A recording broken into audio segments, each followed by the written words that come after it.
The orphan boy found a biker tied to train tracks with seconds to spare. He cut him free, bled for him, saved his life. What the boy didn't know, the man he saved was a biker president with a whole brotherhood behind him. And they don't forget debts.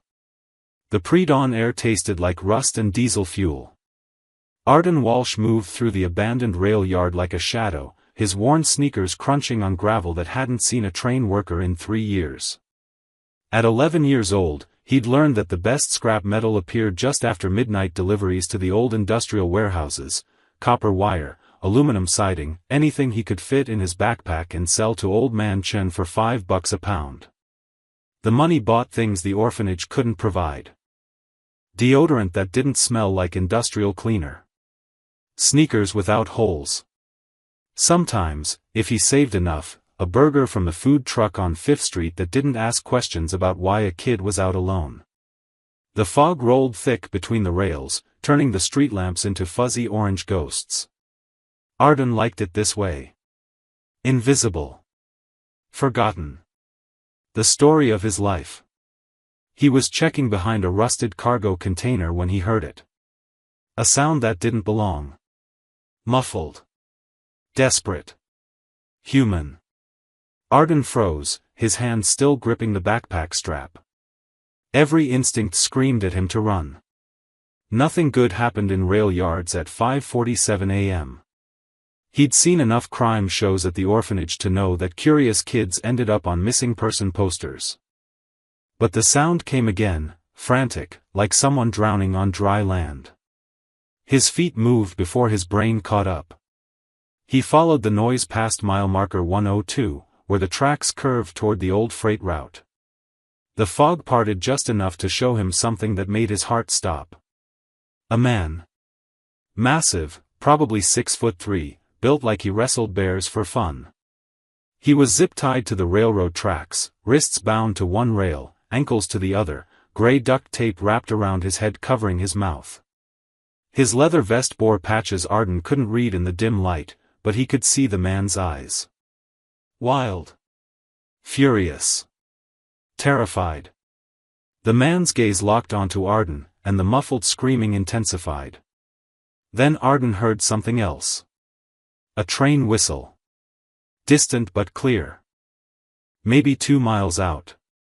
"Oh God," Arden whispered. The man thrashed against his restraints, the zip ties cutting into his wrists until blood ran dark across the rails. He was trying to scream words through the tape, his chest heaving. Arden's mind raced. Run to the highway, 15 minutes. Find a phone, another 10. Call 911, explain, wait, hope they believed him. The math was simple and horrible, the man would be dead before help arrived. The whistle sounded again. Closer. Arden dropped his backpack and ran forward, his hands shaking so badly he could barely move. The man's eyes tracked him, no longer panicked, calculating. Weighing whether an 11-year-old boy was his salvation or just a witness to his death. "I got something," Arden said, more to himself than the man. His fingers fumbled in his jacket pocket, searching for the box cutter he'd stolen from a construction site last month. He'd told himself it was for cutting wire, for scrap work. Now it might save a life.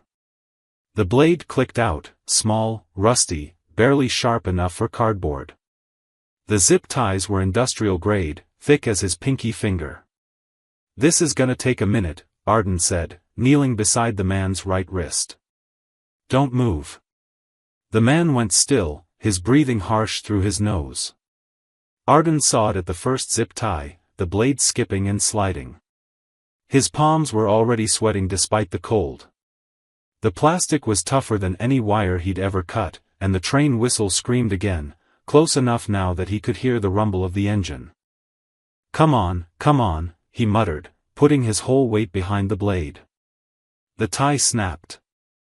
The man's right arm came free, and immediately he started clawing at the duct tape on his face. Arden moved to his left wrist, sawing frantically. The blade slipped, cutting across his own palm. Blood welled up hot and fast, but he didn't stop. The second tie broke. Legs, the man shouted, ripping the last of the tape away.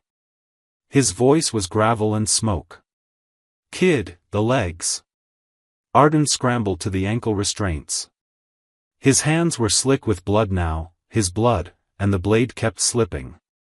The train's headlight cut through the fog like a lighthouse beam, illuminating them in harsh white light. The engineer would see them. He had to see them. But freight trains didn't stop on a dime. Even if the engineer slammed the brakes right now, they had seconds. Arden's vision tunneled. Nothing existed except the blade, the plastic, the desperate sawing motion. His cut palm screamed in pain. The train's horn blasted, a long sustained shriek that meant the engineer had seen them and couldn't stop. The left ankle tie snapped. Last one. Arden screamed. The man reached down, grabbed Arden's hand, box cutter and all, and together they sawed at the final restraint. The train was close enough now that Arden could feel the vibration in his bones, could smell the hot metal and electricity. The tie broke. The man grabbed Arden by the jacket and rolled, hard and fast, pulling them both off the tracks and into the drainage ditch beside the rails. They hit the ground in a tangle of limbs just as the freight train roared past, so close that the wind's suction nearly pulled them back toward the wheels. 50 cars. 60. 70. Arden counted them, his face pressed into the gravel, the man's arms still locked around him like a steel bar. He couldn't breathe. Couldn't think. His ears rang from the train's horn. Finally, the last car passed, its red taillights disappearing into the fog. The man released him and collapsed onto his back, chest heaving. In the sudden silence, Arden could hear both of them gasping for air. "You okay?" Arden managed. The man turned his head, and for the first time, Arden saw him clearly in the growing dawn light. Late 30s, maybe 40. Scarred face. 3-day beard. Eyes that had seen things Arden couldn't imagine. The patches on his leather vest read, "Free Wolves MC," and "President," and a name, Caleb Ironhand Vance. "Kid," Caleb said, his voice barely above a whisper, "you just bought yourself a debt you don't understand." Then his eyes rolled back, and he passed out cold. Arden knelt there, his bloody palms dripping onto the gravel, staring at the unconscious biker president, and realized his invisible life had just become very, very complicated. Arden had exactly 4 seconds to panic before survival instinct kicked in. Caleb wasn't dead, his chest still rose and fell, but he was deadweight, and the sun was climbing fast. In another 20 minutes, the rail yard would fill with maintenance workers, dock supervisors, people who asked questions Arden couldn't answer. He grabbed Caleb's vest and pulled. Nothing. The man might as well have been made of concrete. "Come on," Arden hissed, trying again. His cut palm burned like fire, blood making his grip slippery. "You can't just pass out on me now." Caleb's eyes fluttered open, unfocused. "Ambush," he mumbled. "They. The Scorpions. Set me up." "I don't care who set you up," Arden said. "We need to move. Now." He looked around frantically. 50 yards east, past a cluster of burned-out cargo containers, stood an old maintenance shed. Arden had explored it once: rusty tools, empty oil drums, a space barely big enough for 2 people but hidden from the main tracks. "Can you walk?" Arden asked. Caleb tried to sit up and immediately winced, his hand going to his ribs. "Kicked me. Before they tied me down. Think something's broken." "Doesn't matter. We stay here, someone's gonna find us, and I don't think your friends were the ones who left you here." That got through. Caleb's eyes sharpened, focusing on Arden with sudden intensity. "Smart kid," he grabbed Arden's shoulder and hauled himself up, biting back a groan. "Lead the way." They moved like wounded animals, Caleb leaning heavily on Arden's shoulders, each step sending jolts of pain through the man's body. Arden's legs trembled under the weight, but he gritted his teeth and kept moving. His bloody palm left red smears on Caleb's vest. Halfway to the shed, Caleb stumbled, nearly taking them both down. "I got you," Arden said, though his muscles screamed otherwise. 20 more feet. "Why?" Caleb asked, his voice strained. "Why didn't you just run?" Arden didn't have a good answer. He'd asked himself the same question the moment he'd pulled out the box cutter. "Seemed like a bad way to die," he finally said. They reached the shed, and Arden shouldered the door open. Inside, the air smelled like motor oil and decay. He helped Caleb slide down against the far wall, then collapsed beside him, his lungs burning. For a long moment, neither spoke. Caleb examined his wrists where the zip ties had cut deep grooves into his skin. Blood still seeped from the wounds, mixing with the grime on his arms. His face was pale, sweat beading on his forehead despite the morning chill.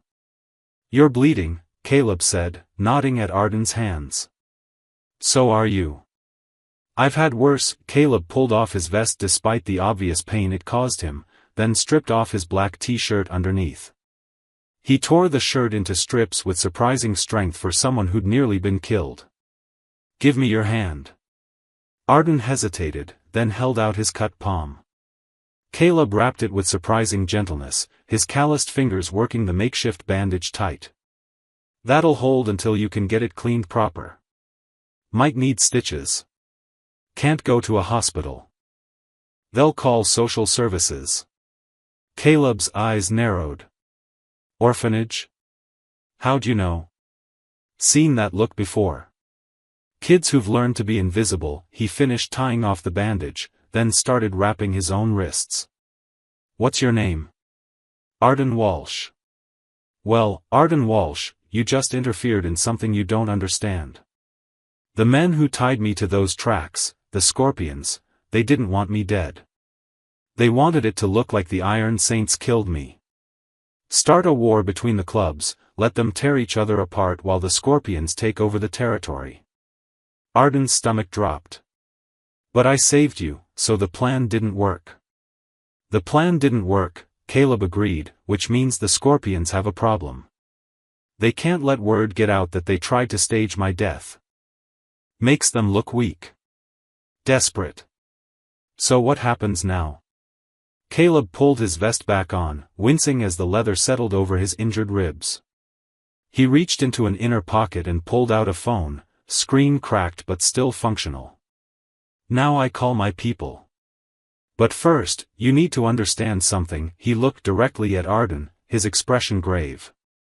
"You saved the president of the Free Wolves. That means you're under our protection whether you want it or not. The Scorpions find out a kid was involved, they'll come looking. Not because they're evil, because they're scared. I didn't ask for protection. Doesn't matter what you asked for. You got involved the second you cut those ties." Caleb's thumb hovered over the phone. "My second in command, Rook, he's gonna come get me. He's gonna want to know who helped. I can lie, say I got free myself, but that vest you're bleeding on tells a different story." Arden looked down. His blood had soaked into the Free Wolves patch on Caleb's vest, staining the embroidered wolf's head crimson. "They're going to know anyway," Arden whispered. "Yeah," Caleb said softly. "They are." He pressed the phone's emergency beacon, a hidden feature built into the Free Wolves communication system. "Welcome to the war, kid. Hope you're ready." Arden wasn't ready. But as sirens began wailing in the distance and Caleb's phone buzzed with incoming messages, he realized, ready or not, his invisible life was over. 23 minutes after Caleb activated the beacon, Arden heard them. Not the roar of engines he expected. Not the theatrical rumble of a biker gang arrival from the movies. Just the soft crunch of boots on gravel, rhythmic and precise, like soldiers on patrol. Caleb's hand shot out, gripping Arden's wrist. "Stay behind me," he whispered. "Don't talk unless Rook asks you a direct question." The shed door didn't burst open. It simply swung inward, silent on well-oiled hinges. The man who entered moved like smoke, tall, lean, with silver threading through his black hair and eyes that catalogued everything in a single sweep. He wore the same vest as Caleb, but his patches read VP and Rook. Prez, Rook said quietly, kneeling beside Caleb. His gaze flicked to Arden, then back. Scorpions? Staged ambush. Wanted it to look like the Saints took me out, Caleb coughed, and Arden saw blood fleck his lips. Ribs are broken. Maybe punctured something. Rook's jaw tightened. He pulled a radio from his belt. Medic to position 3. Prez is mobile but injured. Then to Caleb, the kid? The kid saved my life. Cut me free 30 seconds before the 552 freight turned me into paste. For the first time, Rook looked directly at Arden. His expression didn't change, but something shifted in his eyes, assessment, calculation, perhaps respect. You got a name? Arden Walsh. You always hang around rail yards at dawn, Arden Walsh. I collect scrap metal. Sell it for cash. Rook's mouth twitched, not quite a smile. Entrepreneur. Smart, he stood, speaking into his radio again. Need a cleanup crew at mile marker 102. Zip ties, duct tape, blood. Make it disappear. And sweep for surveillance. Scorpions might have filmed the setup. 2 more men entered the shed, moving with the same eerie precision. One carried a medical bag, the other a black duffel. They worked on Caleb without a word, checking vitals, wrapping his ribs, starting in 4-line with practiced efficiency. Arden pressed himself against the wall, trying to become invisible again. It didn't work. Kid's in shock, the medic said without looking up. Cut on his palm needs cleaning. Might need antibiotics. Handle it, Rook ordered. Then to Arden, roll up your sleeve. I'm fine. That wasn't a request. Arden's heart hammered, but he held out his bandaged hand. The medic unwrapped Caleb's makeshift dressing, revealing the deep gash across his palm. He cleaned it with something that burned like acid, then wrapped it in proper gauze and tape. Keep it dry. Change the bandage twice a day. Any redness or swelling, you need real medical attention. The medic's voice was professional, detached. You're lucky. 1/4 inch deeper and you'd have nerve damage. Thanks, Arden mumbled. Outside, Arden heard engines now, multiple bikes, positioned in a perimeter around the shed. Protection or prison, he couldn't tell which. Caleb was on his feet, supported by 2 men. His face had regained some color, but his breathing was still labored. Get me to the safe house. And Rook, the kid comes with us until we figure out cleanup. Prez, he's a civilian. A minor. He's a witness who saved my life and can identify Scorpion tactics. He stays close until we know he's safe. Rook's expression said he didn't like it, but he nodded. Your call. They moved as a unit, Caleb in the center, surrounded by his men, with Arden tucked between Rook and the medic. When they emerged from the shed, dawn had fully broken, painting the rail yard in shades of orange and gold. 6 motorcycles formed a circle around them. The riders stood silent, helmets on, engines idling low. No patches visible from the outside, they'd covered their vests with plain black jackets. Smart, Arden thought. Don't advertise. Rook swung onto his bike, then looked at Arden. You ever ride? No. Today you learn. Get on behind me. Arms around my waist, feet on the pegs. Lean when I lean. Fall off and you're on your own. Arden climbed on, his legs barely reaching the foot pegs. The seat vibrated beneath him, the engine's rumble traveling through his bones. When Rook twisted the throttle, Arden's stomach dropped. They moved in formation, 2 bikes ahead, 2 behind, Caleb's transport in the middle. No speeding. No showing off. They obeyed every traffic light, every stop sign, blending into morning commuter traffic like they were invisible. Arden understood the message: professionals, not criminals. Organized, not chaotic. 20 minutes later, they pulled into an industrial complex that looked abandoned from the outside. The lead bikes punched a code into a gate, and they rolled into a warehouse courtyard. The gate closed behind them with a heavy clang. Inside, the warehouse had been converted into something between a clubhouse and a fortress.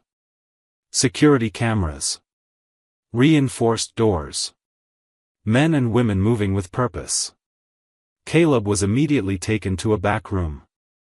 Rook dismounted and turned to Arden, pulling something from his vest, a leather patch, small enough to fit in a palm, embroidered with the Free Wolves emblem.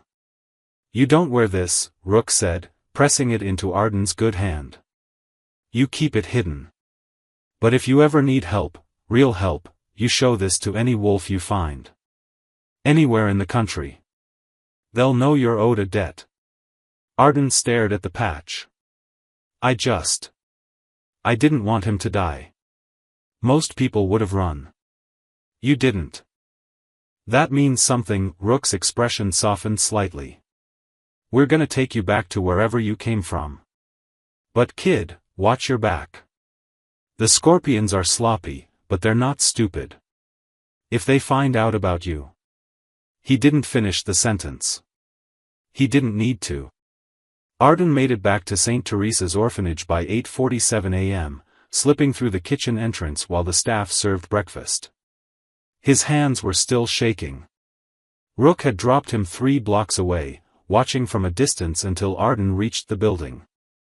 No words exchanged. Just a nod and the rumble of a motorcycle disappearing into traffic. Inside, the cafeteria buzzed with its usual morning chaos, 23 kids between ages 6 and 17, arguing over cereal boxes and fighting for the TV remote. Arden grabbed a tray and sat in his usual corner spot, trying to blend into the wallpaper. "Where were you?" Arden looked up to find Marcus, his bunkmate, sliding into the seat across from him. Marcus was 13, built like a linebacker, and had a nose for trouble. Couldn't sleep. Went for a walk. At 5 in the morning? Marcus's eyes dropped to Arden's bandaged hand. "What happened?" "Slipped on some metal in the yard. Cut my palm." "Let me see."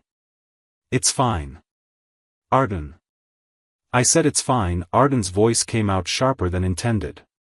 Marcus raised his hands in surrender and returned to his cereal, but his suspicious gaze lingered. At 9:15 a.m., Mrs. Chen, the orphanage director, entered the cafeteria and turned up the TV volume. "Everyone quiet down. Morning news." The kids groaned but complied. The local news anchor appeared on screen, her expression grave. "Breaking news this morning. Police are investigating what appears to be a violent confrontation between rival motorcycle clubs in the industrial district near the old Carpenter rail yard. Evidence suggests an attempted murder was thwarted, though details remain scarce." Arden's blood went cold. The screen cut to aerial footage of the rail yard, shot from a news helicopter. Yellow police tape cordoned off the area near mile marker 102. Crime scene investigators photographed the tracks where Caleb had been tied. Authorities found evidence of restraints and blood at the scene, the anchor continued, but no victim and no witnesses have come forward. Police are treating this as gang-related violence and warn residents to avoid the area.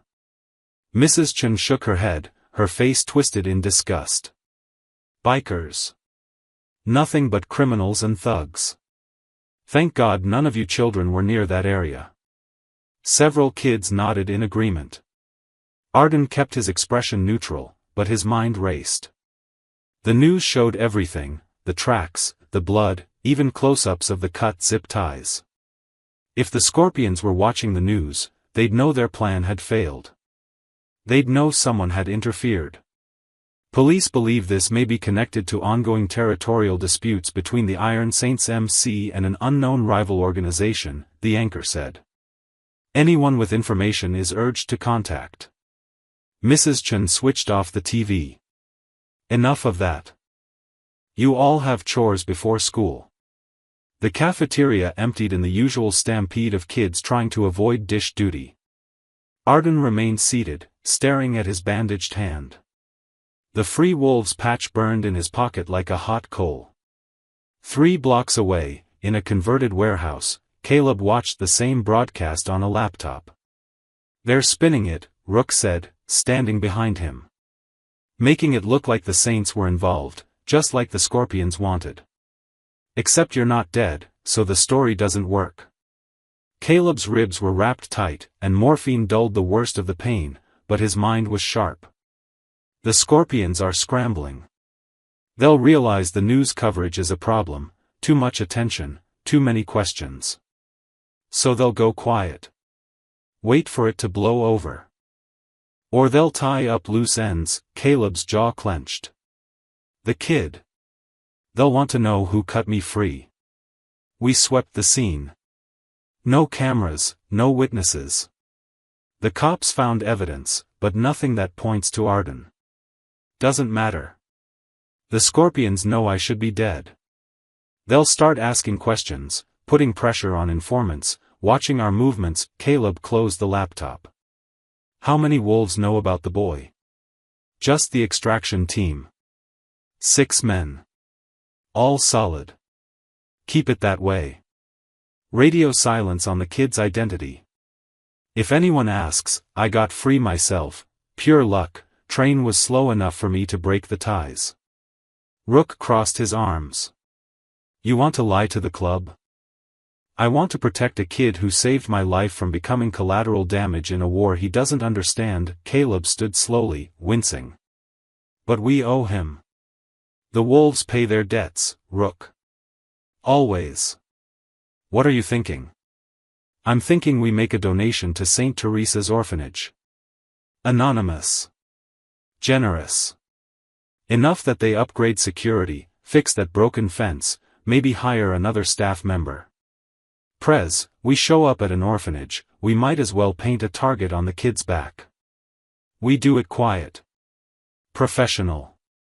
Through a charity front, the Veterans Riding Foundation. Clean money, clean paperwork. We shake hands with the director, take some photos for PR, and leave. Rook's expression showed he understood the real plan.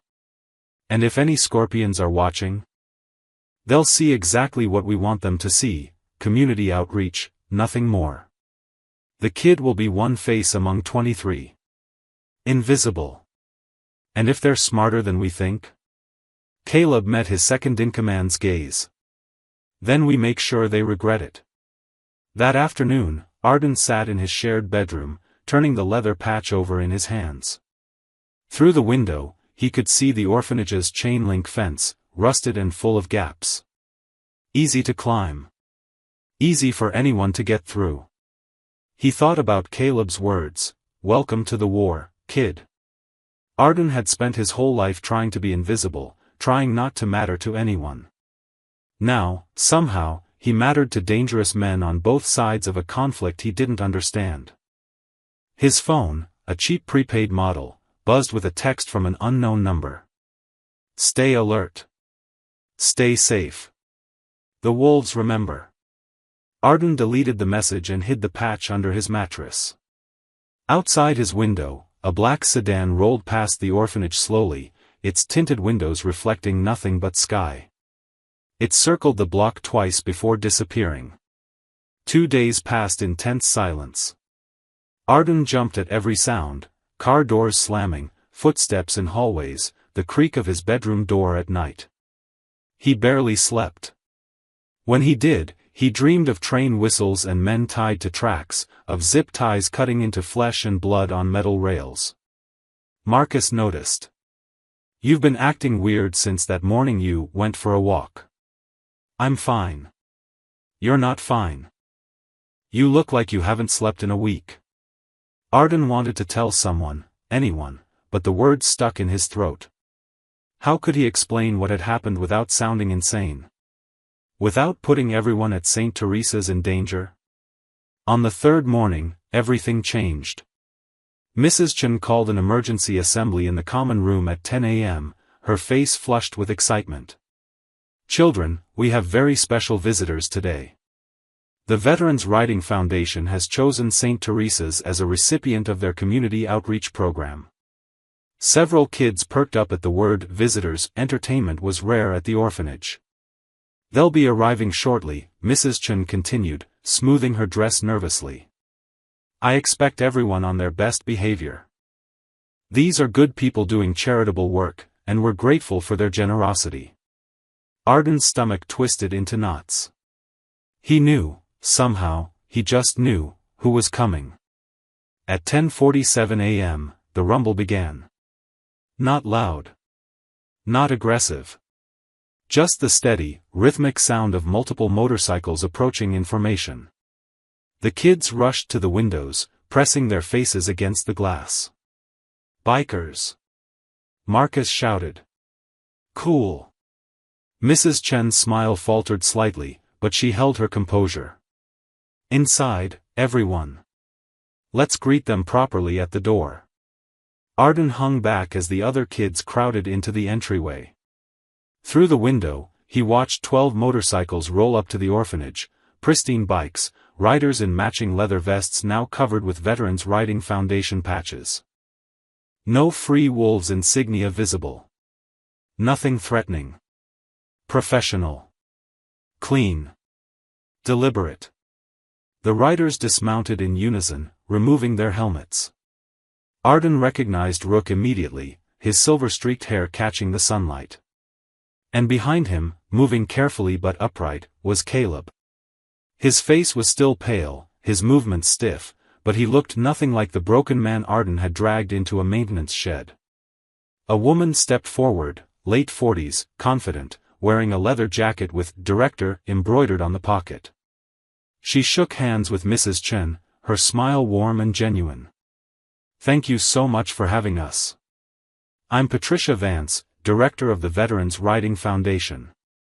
We work with veteran riders across the state to support youth programs and community services." Vance. Arden wondered if she was related to Caleb. "We're honored," Mrs. Chen said, still nervous but visibly relaxing. "Please, come inside. The children are eager to meet you." The riders entered in pairs, shaking hands with staff members, greeting kids with easy smiles and respectful nods. They carried boxes, donations of clothes, school supplies, sports equipment. Nothing flashy. Nothing that screamed "biker gang." Arden stayed at the back of the crowd, trying to remain invisible. It didn't work. Caleb's eyes found him immediately. For a split second, their gazes locked. Then Caleb looked away, his attention shifting to a young girl asking about his motorcycle. But Rook noticed too. And so did 3 other riders. The meet and greet lasted 30 minutes. The riders showed kids pictures of their motorcycles, talked about their military service, answered questions about riding safely. Mrs. Chen beamed, clearly impressed by their professionalism. Then Caleb stepped forward, addressing the group.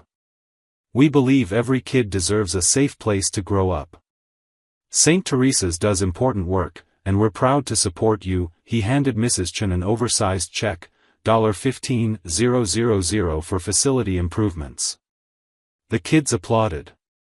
Mrs. Chen's eyes welled with tears.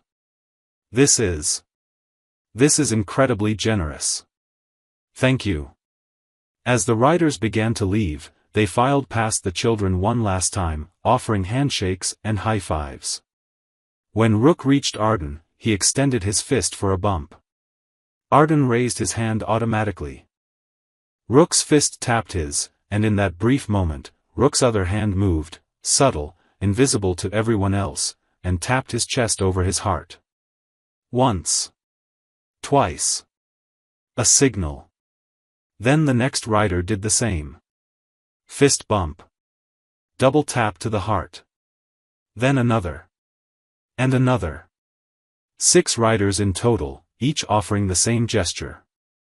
To anyone else, it looked like friendly greetings. But Arden understood. It was acknowledgement. Respect. A silent message that he was seen, recognized, protected. Caleb was last. He stopped in front of Arden, his expression neutral, and extended his hand for a proper handshake, not a fist bump, but the greeting you'd give an equal. "You take care of yourself, son," Caleb said, his voice low enough that only Arden could hear. "Stay smart. Stay safe." "I will," Arden whispered.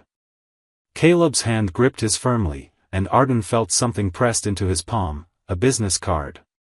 Then Caleb moved on, leaving Arden standing there with his heart pounding. The riders departed as professionally as they'd arrived, engines rumbling in perfect synchronization as they rolled away from St. Teresa's. Mrs. Chen dabbed at her eyes with a tissue. "What wonderful people. See, children? Not all bikers are criminals. Some are heroes." The kids dispersed, chattering excitedly about the motorcycles and the donation. Marcus grabbed Arden's shoulder. "Dude, did you see how cool that was? They were like real-life action heroes." Arden nodded mutely, the business card burning in his palm. Later, in the bathroom, he examined it. Plain white card, embossed text. Veterans Riding Foundation, Crisis Hotline. And a phone number. He memorized the number, then tore the card into pieces and flushed them. That night, across the city in a grimy bar that smelled like stale beer and cigarette smoke, a man in a scorpion's vest slid a phone across a table to his president. On the screen was a photo, grainy, taken from a distance with a telephoto lens. It showed Caleb shaking hands with a skinny 11-year-old boy with bandaged hands. "The wolves visited an orphanage today," the scout said. "Charity work, supposedly. But look who their president paid special attention to." The Scorpion's president, a man named Garrett Hooks Morrison, stared at the photo for a long time. "Find out everything about that kid," he finally said. "Every single thing." The call came at 11:43 p.m. Mrs. Chen's office phone rang, shrill and insistent in the sleeping orphanage. She stumbled from her private quarters, still half asleep, annoyed at being woken so late. "St. Teresa's Orphanage, this is Mrs. Chen." Silence. Then breathing, slow, deliberate. "Hello?" Mrs. Chen's irritation grew. "If this is a prank. Kids shouldn't get involved in grown man business." The voice was male, digitally distorted, impossible to identify. Mrs. Chen's blood went cold. "Who is this? How did you get this number? Check your fence line tomorrow morning. You'll see how easy it is to get inside." The line went dead. Mrs. Chen stood in her dark office, phone clutched in her shaking hand. Prank call. Had to be. Some teenager playing games. She'd dealt with worse over her 20 years running St. Teresa's. But something in that voice, the cold certainty, the specific threat, made her skin crawl. She hung up, wrote a note to check the fence in the morning, and went back to bed. She didn't call the police. She should have. 3 floors above, Arden lay awake in his bunk, staring at the ceiling. Sleep wouldn't come. It hadn't come easily since the rail yard. Every time he closed his eyes, he saw Caleb tied to the tracks, heard the train whistle, felt the box cutter slipping in his bloody hands. His phone buzzed under his pillow. Unknown number. Again. His first instinct was to ignore it, but something made him check. A text message, no words, just an image. A photograph of St. Teresa's Orphanage, taken from across the street. Taken tonight, based on the timestamp, 11:39 p.m. Arden's heart stopped. For minutes before the phone call to Mrs. Chen. He sat up slowly, careful not to wake Marcus in the bunk below. His hands trembled as he pulled up the number Caleb had given him, the crisis hotline. He'd memorized it, deleted the contact, but never forgotten the digits. He typed out a text, "Someone's watching the orphanage. They called tonight. They sent me a photo. He hit send before he could second-guess himself. The response came in 30 seconds. Address? Arden typed the address with shaking fingers. Stay inside. Lock your door. Someone will be there in 1 hour. Do not engage. Do not look out windows. Understand? Arden replied, yes. Then, how do you know they're not already inside? The response was immediate, because if they were, you'd already be dead. They're testing boundaries. Seeing how close they can get. Lock your door. Arden climbed down from his bunk as quietly as possible. Their room had a simple slide lock on the inside. Mrs. Chen had installed them years ago after a break-in. He engaged it, the soft click sounding like a gunshot in the silence. Marcus stirred. Arden? What are you doing? Thought I heard something. Go back to sleep. You're being weird again. I know. I'm sorry. Just trust me, okay? Marcus rolled over without arguing, already drifting back to sleep. Arden envied him that, the ability to feel safe, to trust that morning would come without incident. Arden sat on the floor with his back against the door, phone in hand, watching the minutes crawl by. 53 minutes later, he heard them. Not motorcycles this time. A single vehicle, engine quiet, rolling to a stop outside. Then footsteps, soft and measured, circling the building's perimeter. Arden fought every instinct to look out the window. His phone buzzed. Rook here. Building is clear. Found 3 breaches in your fence, cut clean, recent. Found boot prints in the flower bed below the fire escape. They were here tonight, scouting. Probably left before we arrived. Arden's stomach turned. The fire escape was directly below his window. Another text, scorpions are escalating. You're not safe here. We need to move you. Arden typed, can't just disappear. Mrs. Chen will call police. Social services will get involved. Then we do this the right way. Legal. Official. But it takes time, and time is something you don't have. Temporary solution, we put someone on the building. 24/7 watch rotation. They won't get close again without us knowing. Mrs. Chen will see. Not if we're smart about it. Trust us. Arden wanted to argue, to say he didn't need protection, that he could handle himself. But the photo on his phone, his home, photographed in darkness by someone who meant him harm, made the words die in his throat. Okay, he typed. Good kid. Get some sleep. We've got you. But sleep didn't come. At 6:47 a.m., Mrs. Chen walked the fence line as her note had reminded her. She found 3 sections cut, clean slices through the chain link, wide enough for a person to slip through. She called the police immediately. By 8:15 a.m., 2 patrol officers had taken her statement, photographed the damage, and promised increased patrols in the area. They dismissed her concerns about the phone call. Probably unrelated, ma'am. Could be vandals. Could be someone looking to steal copper wire or equipment. We'll keep an eye out.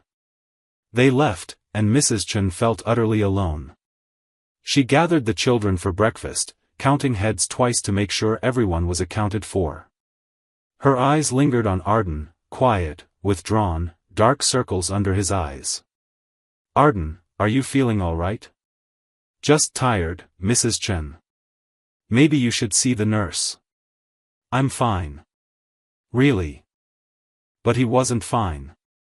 And across the street, in a parked van with tinted windows, Rook watched through a telephoto lens, his radio crackling with updates from 3 other wolves positioned around the orphanage.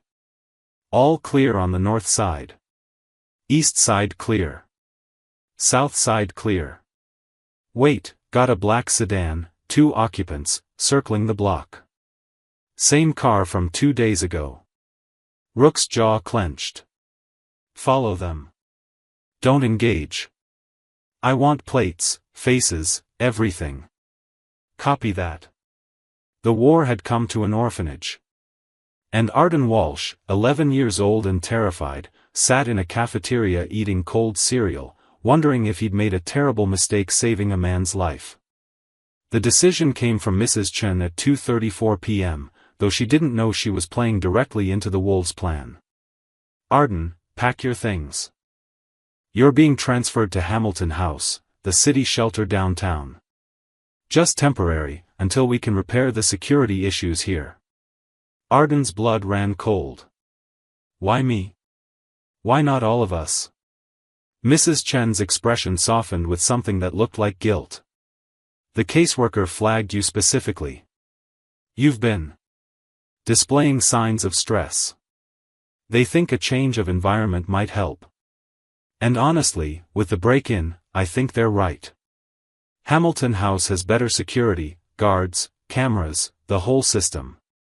Arden wanted to argue, to say he was fine staying at St. Teresa's with everyone else. But Marcus was watching from across the room, and so were 6 other kids. Making a scene would only draw more attention. When do I leave? Within the hour. A social worker is coming to escort you. Arden climbed the stairs to his room, each step feeling heavier than the last. He pulled his battered duffel bag from under the bed and started packing, 3 shirts, 2 pairs of jeans, underwear, socks. Everything he owned fit in one bag. He found the Free Wolves patch hidden under his mattress and stared at it for a long moment. Taking it was dangerous.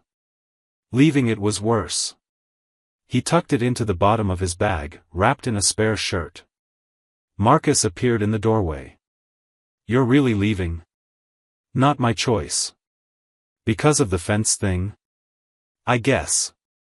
Marcus stepped closer, lowering his voice. Arden, what's really going on? You've been acting scared for days. The hand, the insomnia, now this transfer. Drop it, Marcus. If you're in trouble. I said drop it. Arden's voice cracked. He took a breath, forcing himself calm. I'm sorry. I'm just tired. New place, fresh start, maybe it'll be good. Marcus didn't look convinced, but he backed off.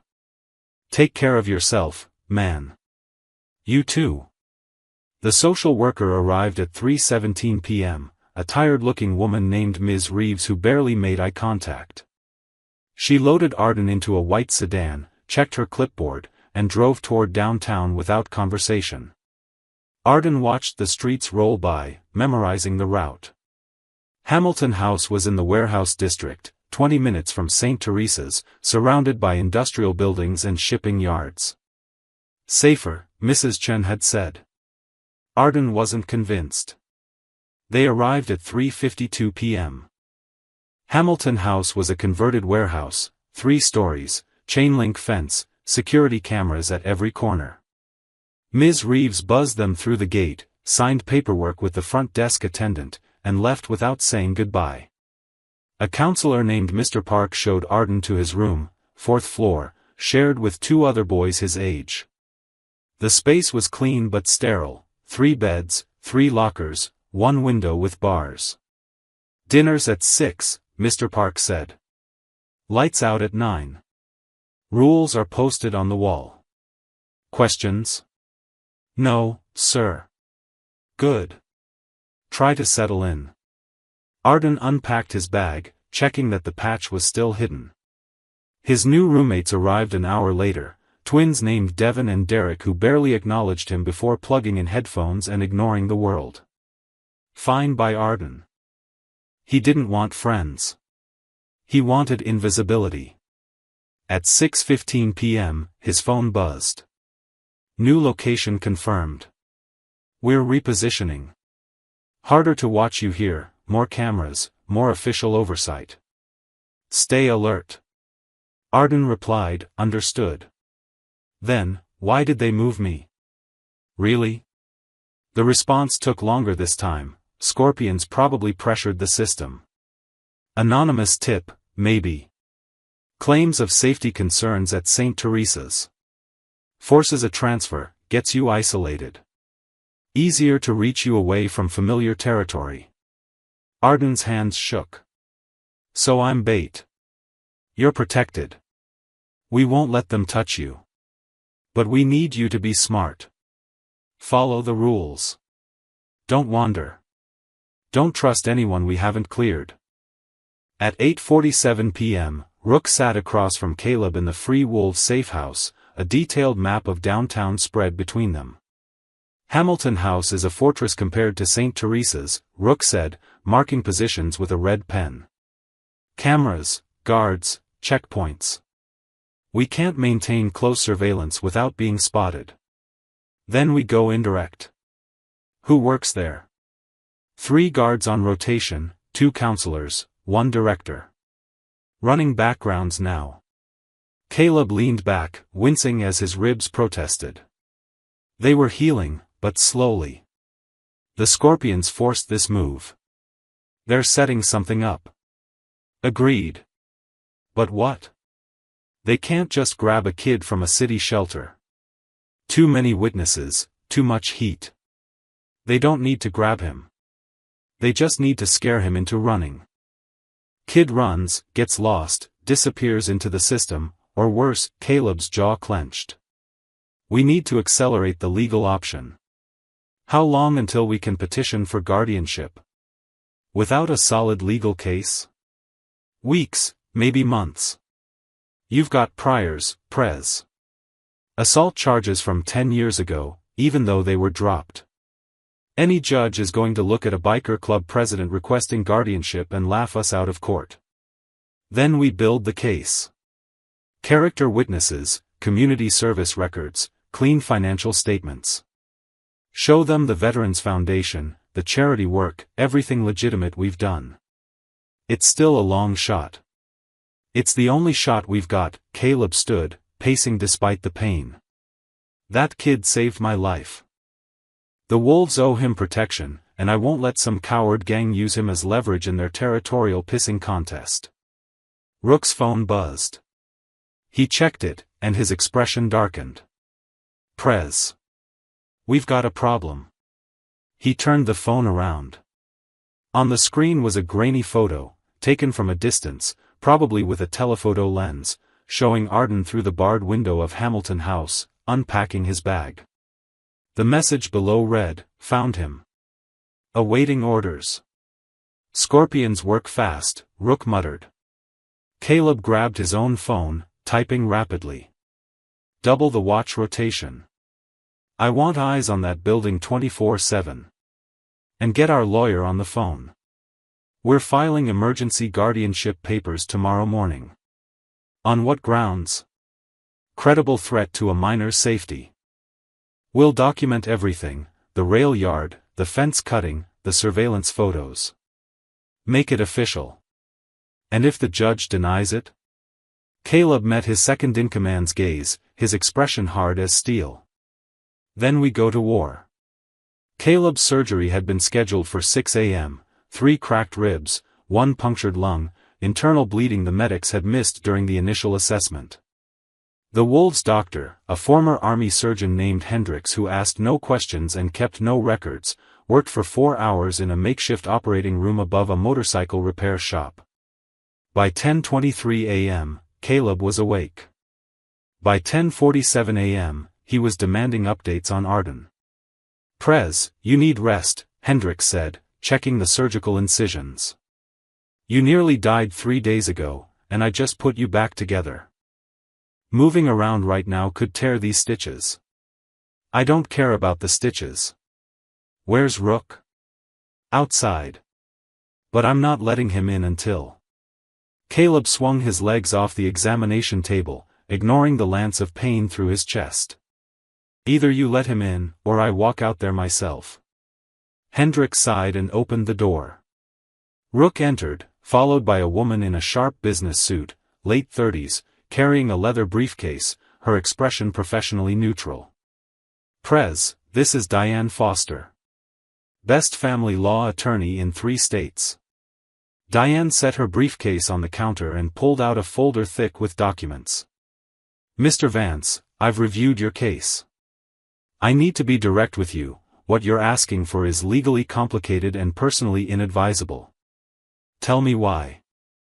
You're the president of a motorcycle club with documented law enforcement interest. You have a prior arrest record, even though charges were dropped. You're single, you live in a clubhouse environment, and you want emergency guardianship of a minor you met 4 days ago. She paused. No family court judge will approve this. Caleb's hands clenched into fists. That kid saved my life. Cut me free from railroad tracks while a freight train bore down on us. He bled for me. Now he's being hunted because he helped me, and you're telling me the law won't let me protect him? I'm telling you the system doesn't work that way. Guardianship requires background checks, home studies, character references, stable income documentation. I have all of that. The Veterans Foundation is legitimate. Clean books, clean money. We've done charity work across 6 states. And that's excellent, Diane said, her tone softening slightly. But it's not enough.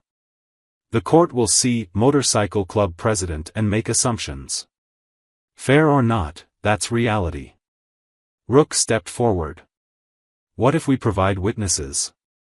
People who can testify to Arden's situation, the credible threats against him? Witnesses help, but they don't override the fundamental issue. Mr. Vance isn't a conventional guardian candidate. The court's primary concern is the child's welfare, and they'll question whether a biker clubhouse is an appropriate environment. I have a house, Caleb said quietly. 2 miles outside the city. 3 bedrooms, full kitchen, decent neighborhood. I bought it 4 years ago. I don't live there much, but it's mine. Clean title, paid off. Diane's eyebrow raised. You own property? I'm not an idiot. The club is family, but I'm not stupid enough to put everything into it. I've got investments, savings, a legitimate business front. On paper, I'm a small business owner who happens to ride motorcycles. Show me documentation. Rook pulled out another folder, property deeds, bank statements, tax returns. Diane reviewed them carefully, her expression shifting from skeptical to considering. This helps. It's not perfect, but it gives us something to work with. She looked up at Caleb. But we need to address the elephant in the room. Why you? Why is a biker president willing to go through this much trouble for a kid he barely knows? Caleb was silent for a long moment. When he spoke, his voice was rough. I grew up in foster care.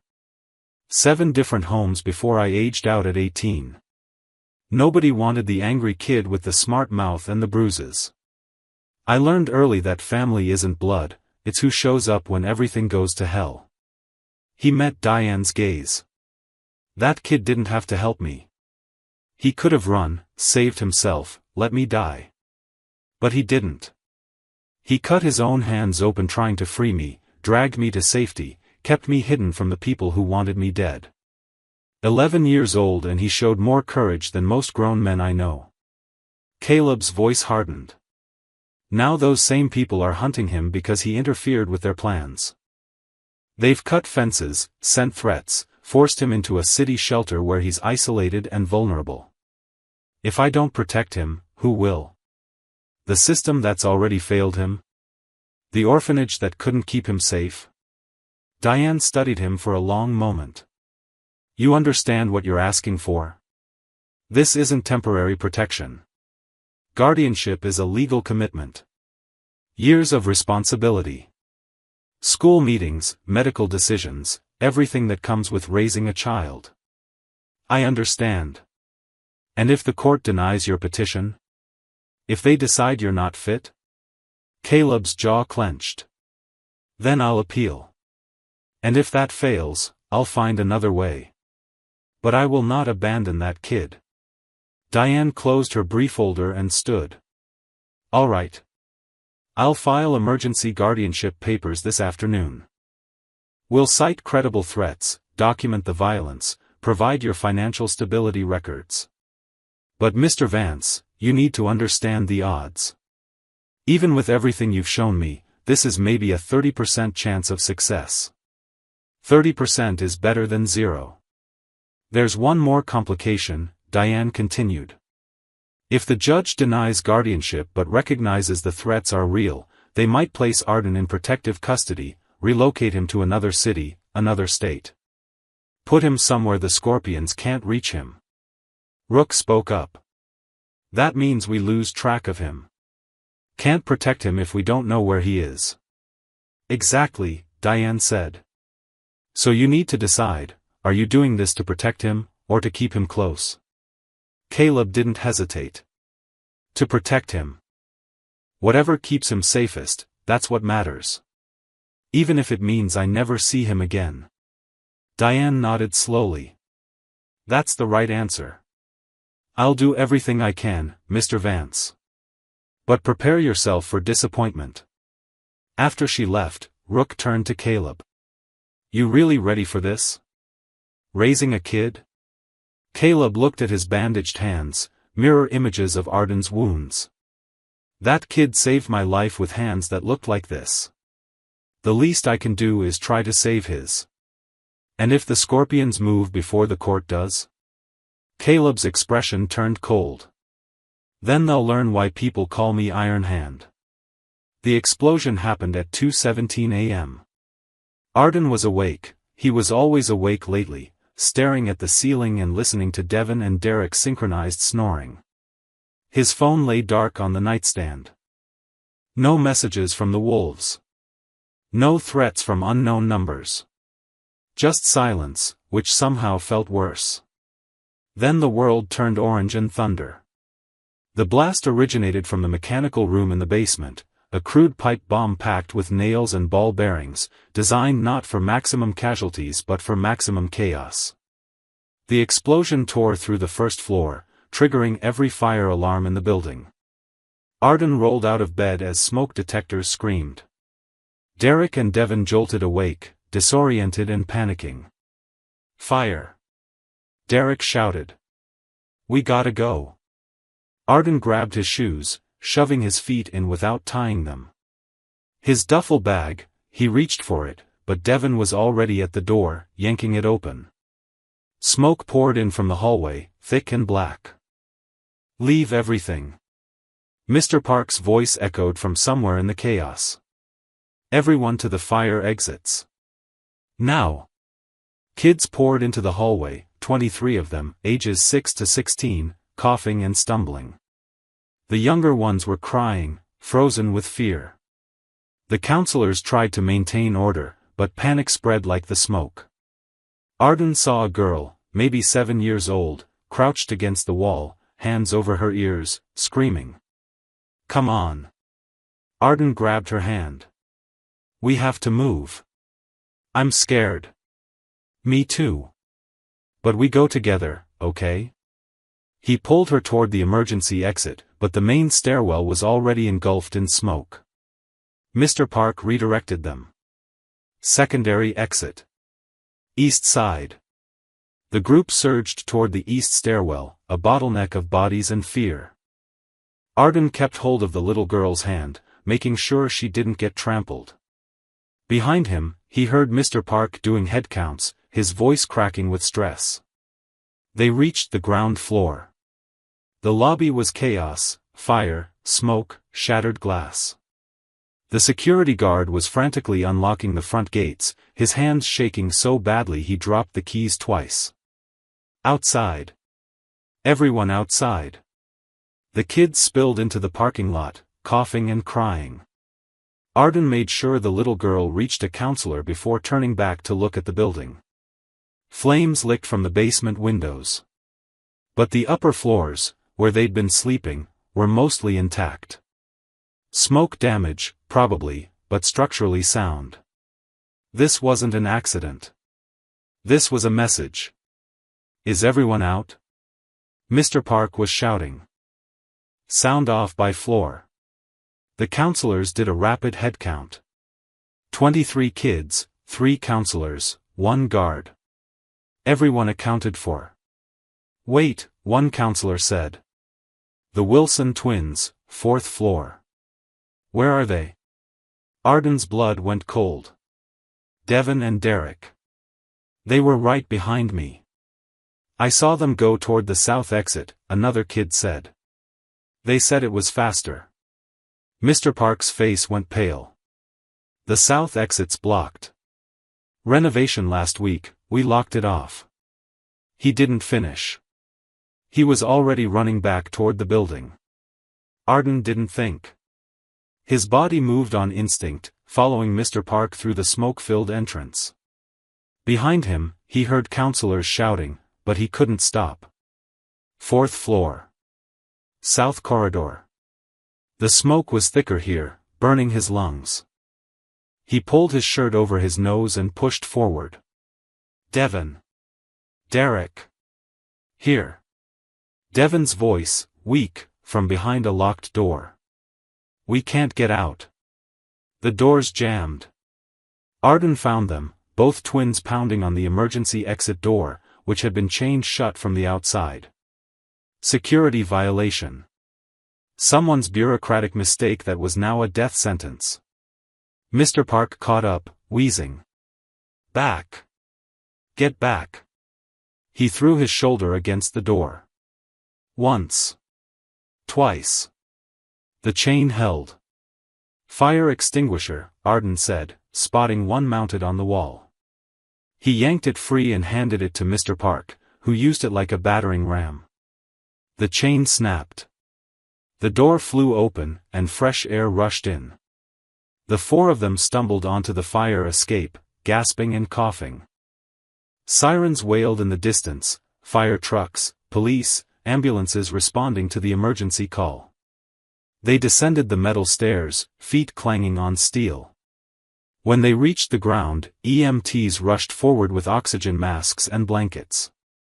Arden collapsed on the pavement, his lungs burning, his vision swimming. Someone wrapped a blanket around his shoulders. Someone else pressed an oxygen mask to his face. Through the chaos, he saw the building, flames now visible on multiple floors, firefighters attacking the blaze with high-pressure hoses. The damage was extensive. Hamilton House wouldn't be habitable for months. A police officer knelt beside him. Son, can you tell me what happened? Explosion. Basement. Then fire. Did you see anyone? Hear anything before the blast? Arden shook his head, but his mind raced. He'd been awake. He'd been listening. And now that he thought about it, he had heard something, around 2:10 a.m. Footsteps in the hallway. Quick and purposeful. Then the stairwell door closing. Someone had been in the building.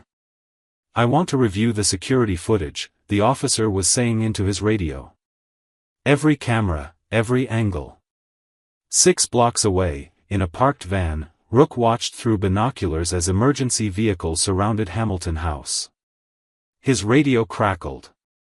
Explosive device confirmed. Bomb squads on scene. Casualties? None reported. Looks like everyone got out. Rook's jaw clenched. The kid? Spotted him. EMTs have him. He's alive. And the Scorpions? Surveillance caught 3 suspects fleeing the scene. No plates, but we got faces. Running them now. Rook pulled out his phone and called Caleb. Prez. They hit Hamilton House. Pipe bomb in the basement. Silence. Then, Arden? Alive. Helped evacuate younger kids, then went back in for 2 more. Kids got guts. Where are they taking him? That's the problem. State's moving all the Hamilton House kids into emergency placement. Different facilities, scattered across the region. They're saying it's for safety, but it isolates them. Makes them harder to protect. Caleb's voice turned hard. How long until they move him? Hours, maybe. They're processing everyone now, calling placement facilities. Then we're out of time. Get Diane on the phone. Tell her we need emergency intervention, tonight. And Rook? Get me the security footage from Hamilton House. Every second before that bomb went off. If the Scorpions planted it, they left evidence. We're going to bury them with it. At 4:37 a.m., Caleb watched the security footage for the 5th time, his eyes burning from exhaustion and rage. The timestamp read 2:03 a.m. A figure in dark clothing and a maintenance uniform entered Hamilton House through a service entrance, a lock picked, no alarm triggered. The person moved with purpose, carrying a backpack. 7 minutes later, the same figure emerged, backpack noticeably lighter, and disappeared into the night. At 2:17 a.m., the explosion. Face is covered, Rook said, pointing at the screen. But look at the gate. Favors his right leg. And that tattoo on his left forearm. Scorpion's tail, Caleb finished. I recognize it. That's Marcus Twitch Delaney. Low-level enforcer, used to run with them out of Riverside. He's sloppy. Left fingerprints on the service door handle. Because he thought he'd get away with it. Thought we wouldn't connect it back to them. Caleb's hands clenched. How many kids could have died tonight? 23. Plus staff. The number hung in the air like poison. Caleb stood, ignoring the protest from his still healing ribs. Call everyone. Every chapter that owes us favors. East Coast Wolves, the Carolina Riders, the Texas Brotherhood. Every veteran club we've worked with, every charity organization we've supported. I want them here by dawn. Prez, that's hundreds of riders. I want thousands. I want every single person who believes in what we stand for. This isn't about territory anymore. This isn't about the Scorpions. This is about a kid who saved lives, twice now, and a system that's about to fail him again. Rook studied his president's face. You're not calling them to fight. No. I'm calling them to witness. Caleb grabbed his phone. The hearing's in 6 hours. Diane filed the emergency petition, and the judge agreed to fast-track it because of the bombing. But she warned me, judges don't like bikers. They'll look for any excuse to deny guardianship. So we show them we're not what they think we are. Exactly. We show them that the free wolves are fathers, mothers, veterans, teachers, nurses, people who serve their communities. We show them that Arden didn't just save one biker. He saved someone who has a family. A brotherhood. People who care. Rook smiled grimly. I'll make the calls. Over the next 3 hours, phones rang across 14 states. In Virginia, a chapter president woke his members, the Prez needs us. Court hearing. 6 hours. Bring dress vests and clean bikes. In North Carolina, a veteran rider told his wife, I have to go. The kid who saved Iron Hand is in trouble. In Texas, 3 charity riding clubs mobilized their members. This is what we stand for. Protecting kids who have no one else. The message spread like wildfire through encrypted channels, phone trees, and old-fashioned word of mouth. Not a call to war.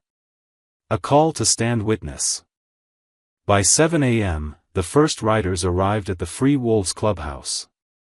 By 8 a.m., the parking lot was full. By 9 a.m., they'd spilled into the surrounding streets, row after row of motorcycles, riders in leather vests displaying their club patches, their military medals, their charity organization emblems. Old men with white beards and purple hearts. Young women with nursing scrubs under their jackets. Couples who'd ridden together for 30 years. Fathers with photos of their own kids tucked in their pockets. No one revved engines. No one shouted or drank or caused trouble. They simply stood, unified in purpose. Caleb emerged from the clubhouse at 9:30 a.m., showered and dressed in clean jeans, a pressed white shirt, and his leather vest, patches facing forward, showing President and Free Wolves MC, and his military service ribbon from 2 tours in Afghanistan. A murmur went through the crowd as he appeared. Then silence. "Most of you don't know the full story," Caleb said, his voice carrying across the assembly. "4 days ago, a kid named Arden Walsh found me zip-tied to railroad tracks. He could have run. Should have run. Instead, he cut me free with a box cutter and his own hands, saving my life seconds before a freight train would have killed me." He held up his bandaged wrists. "These are from the ties that held me." But Arden's hands looked worse, cut open, bleeding, because he didn't hesitate. Because he saw someone in trouble and helped. Caleb's voice hardened. "The men who tried to kill me went after him. Cut fences around his orphanage. Sent threats. Forced him into a shelter. Then, last night, they planted a bomb. 23 kids were in that building. Arden didn't run. He went back in. He saved 2 boys who would have died in the smoke." The crowd stirred, anger, respect, disbelief. "In 2 hours, there's a court hearing. The state wants to scatter those kids across the region, put them in facilities where we can't protect them. I've petitioned for emergency guardianship. The judge will see a biker president asking to take custody of a child, and she'll have every prejudice you can imagine." Caleb looked across the sea of faces. "I'm not asking you to fight. I'm asking you to show them who we really are. The judge needs to see that Arden didn't just save one man, he saved someone with a family. With a community. With people who will stand up for what's right." He paused. "Anyone who wants to leave, no judgment. But anyone who wants to show that kid he matters, that protecting children matters, I'm asking you to ride with me to the courthouse."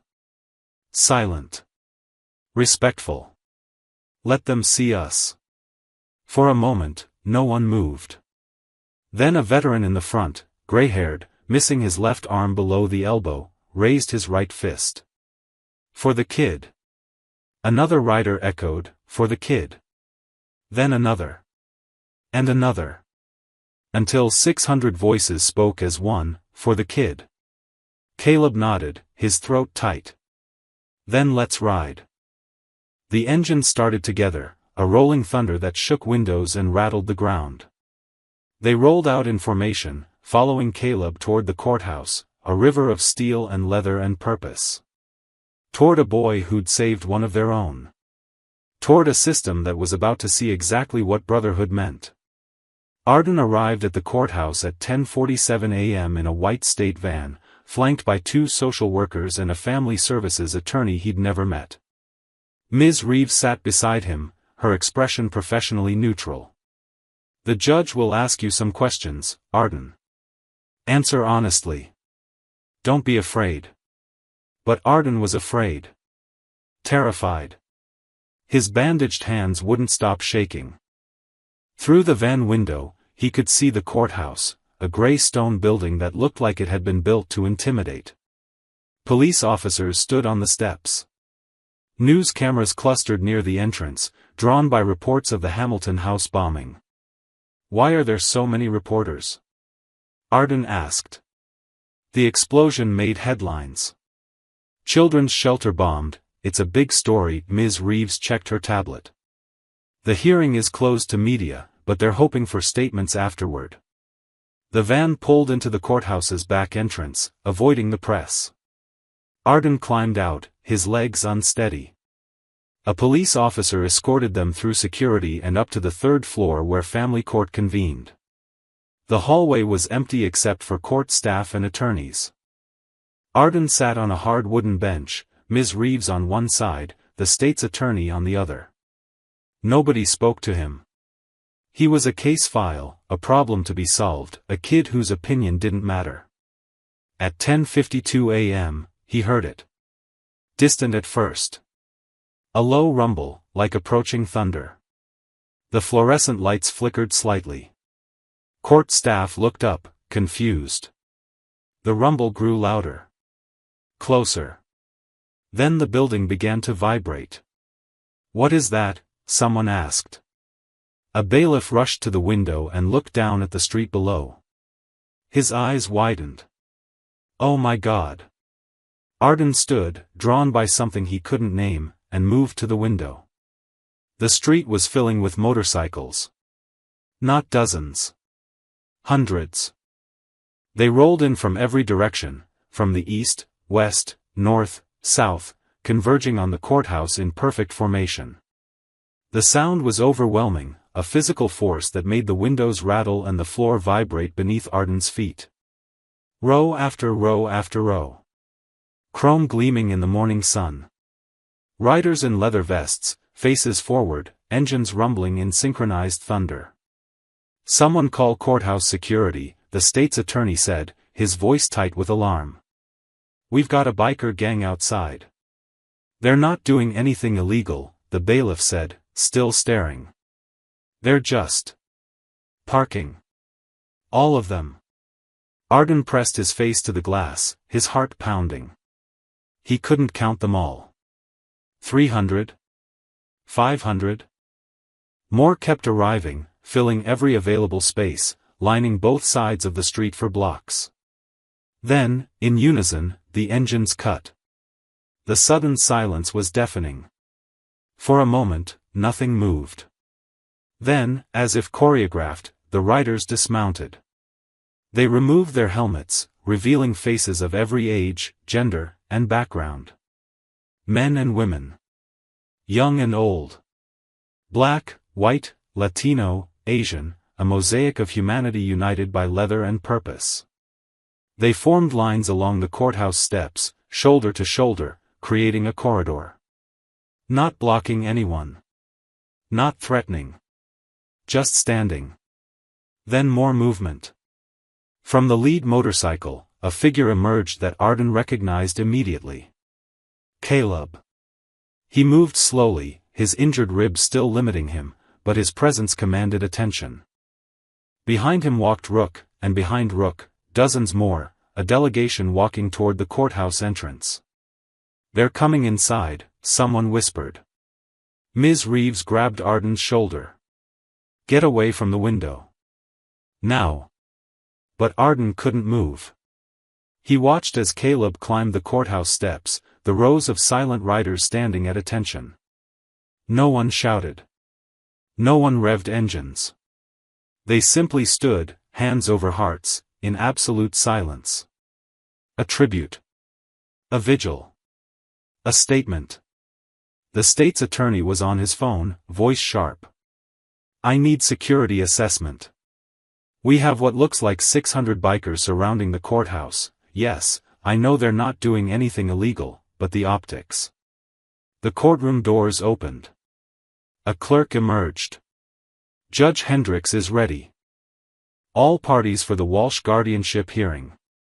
Arden was ushered into the courtroom, his mind still reeling.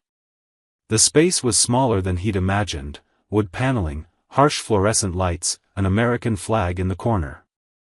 Judge Hendricks sat behind the bench, a black woman in her 50s with reading glasses perched on her nose and an expression that revealed nothing. The state's attorney took his position. Ms. Reeves guided Arden to a seat at the respondents' table. Then Caleb entered, accompanied by Diane Foster and Rook. Caleb's eyes found Arden immediately, and for a brief moment, something passed between them, recognition, reassurance, a silent promise. Judge Hendricks looked up from her paperwork, her gaze sweeping the room. "Before we begin, I'm aware that there is a significant presence of motorcycle club members outside this courthouse. Bailiff, status report?" "No illegal activity, Your Honor. They're peacefully assembled. No weapons visible, no disturbances, no traffic violations." "How many?" The bailiff hesitated. "Last count was approaching 2,000, Your Honor. More are still arriving." The judge's eyebrow raised fractionally. 2,000. "Yes, ma'am." She looked directly at Caleb. "Mr. Vance, are you responsible for this gathering?" Caleb stood. "Yes, Your Honor." I asked my community to come witness this hearing. This is a closed proceeding. They're not here to enter the courtroom. They're here to show that Arden Walsh matters. That his safety matters. That the man he saved has a family who stands with him. Judge Hendricks studied him for a long moment. Sit down, Mr. Vance. We'll address this properly. She turned to the state's attorney. Counselor, your opening statement. The prosecutor stood, adjusting his tie. Your Honor, the state opposes Mr. Vance's emergency petition for guardianship. Mr. Vance is the president of a motorcycle club with known criminal associations. He has a prior arrest record. He lives in an environment unsuitable for a minor. And most importantly, he has no prior relationship with Arden Walsh beyond a chance encounter 4 days ago. The state recommends that Arden be placed in a secure foster facility outside the metropolitan area, where he can receive proper care and protection from the individuals who targeted Hamilton House. Judge Hendricks nodded. Ms. Foster, your response? Diane stood, her voice clear and confident. Your Honor, we're not here to argue that Mr. Vance is a conventional guardian. We're here to argue that Arden Walsh faces extraordinary circumstances requiring extraordinary solutions. She placed a folder on the bench. This contains documentation of credible, ongoing threats against Arden. Security footage showing individuals tampering with fences at his orphanage. The bomb that destroyed Hamilton House. And witness statements placing blame on a criminal organization that targeted Arden specifically because he saved Mr. Vance's life. Your Honor, Arden Walsh is a hero. Twice over. And the system is failing to protect him. Judge Hendricks opened the folder, her expression unreadable as she reviewed the evidence. Outside, through the courthouse windows, 2,000 riders stood in complete silence. Waiting. Witnessing. Ready to show a judge that one boy's courage had moved an entire brotherhood to action. Judge Hendricks spent 11 minutes reviewing the evidence in complete silence. 11 minutes that felt like hours. Arden sat rigid in his chair, hands clenched in his lap, barely breathing. Across the aisle, Caleb remained motionless, his jaw set, his eyes never leaving the judge's face. Finally, Judge Hendricks removed her reading glasses and looked directly at Arden. Mr. Walsh, please approach the bench. Arden's legs trembled as he stood. Ms. Reeves started to rise with him, but the judge shook her head. Alone, please. Arden walked forward, each step echoing in the silent courtroom. He stopped before the bench, craning his neck to meet the judge's gaze. Do you understand why you're here? Judge Hendricks asked, her voice gentler than he'd expected. Because people are trying to hurt me. Because of what I did.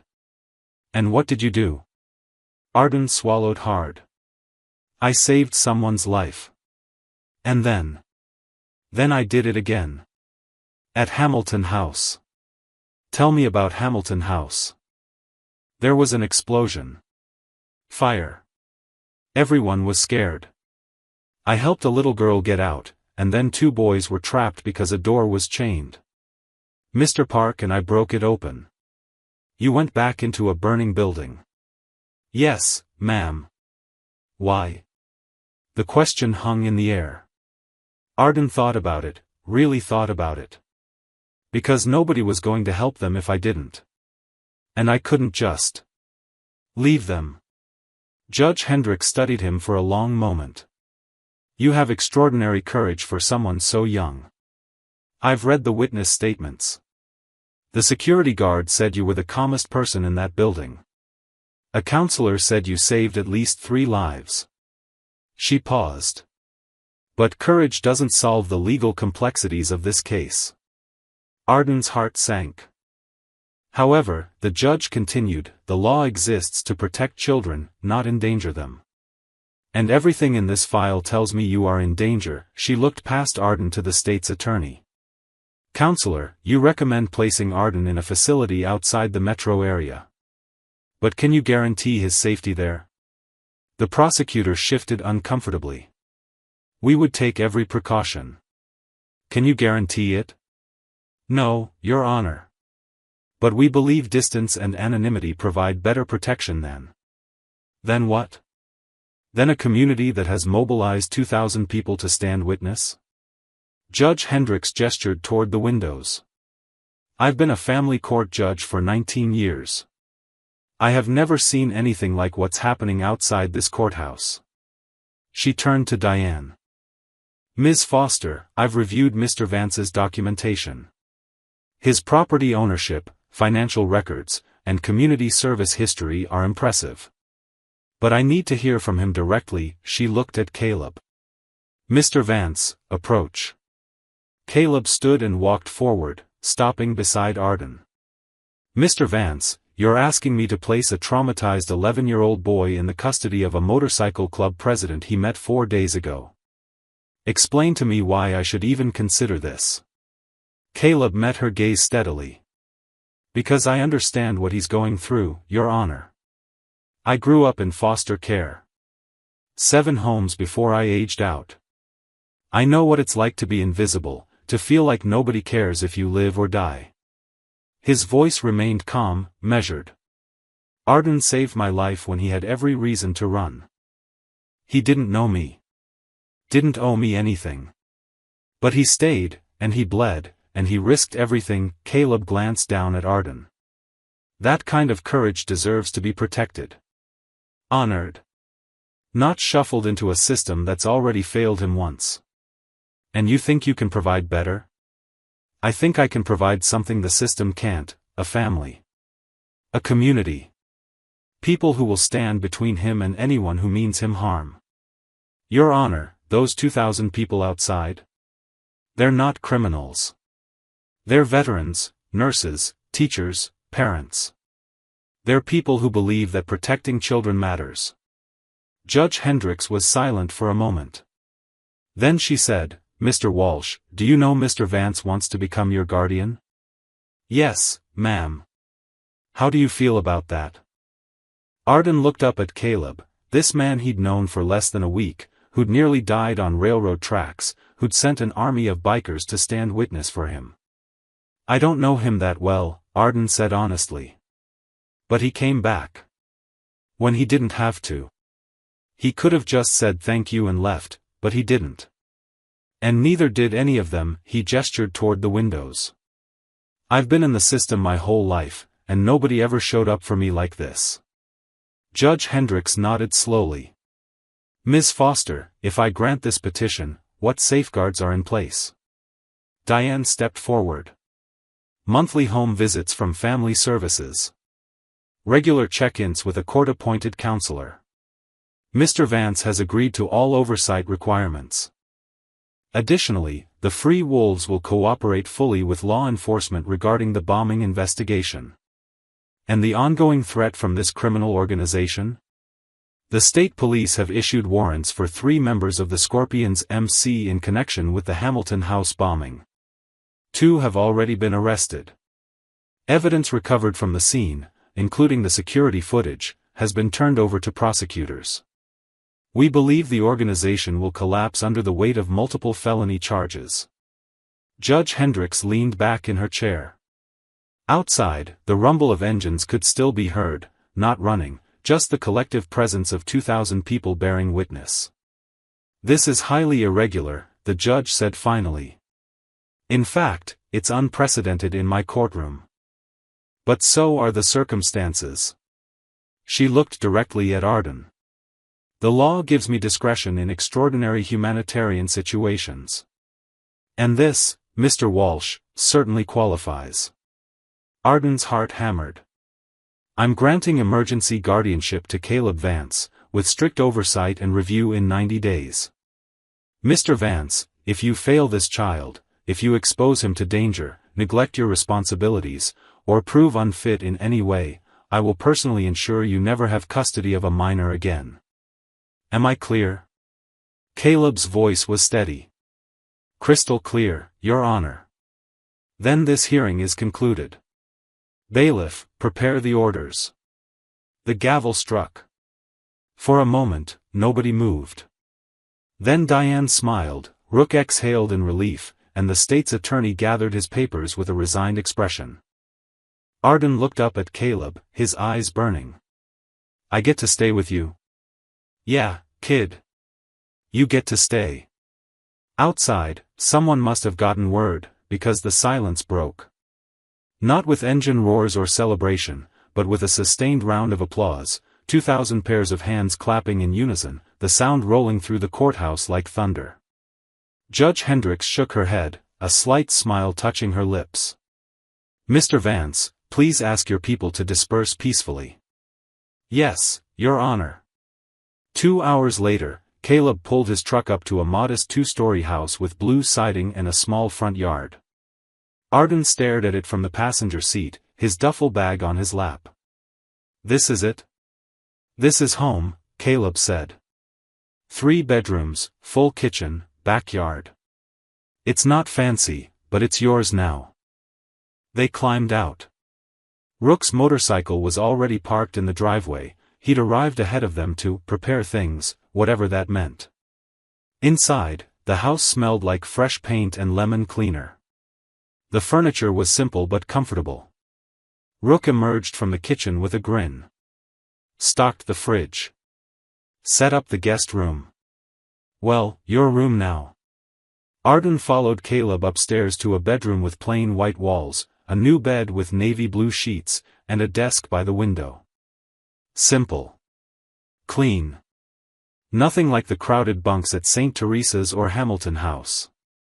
On the bed lay a single leather jacket, smaller than the ones the wolves wore, clearly made for someone Arden's size.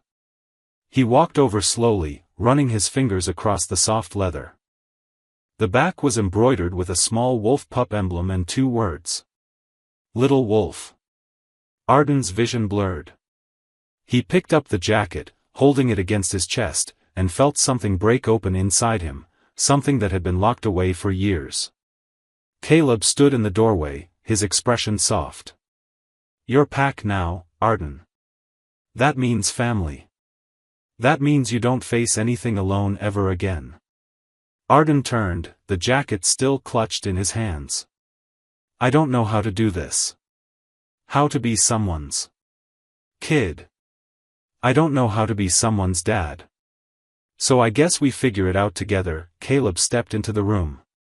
"But here's what I do know, you showed up when it mattered. You saved my life without asking for anything in return. That's the kind of person this world needs more of." He placed a hand on Arden's shoulder. "Welcome home, little wolf." Arden pulled on the jacket. It fit perfectly. For the first time in his 11 years, Arden Walsh wasn't invisible. He wasn't forgotten.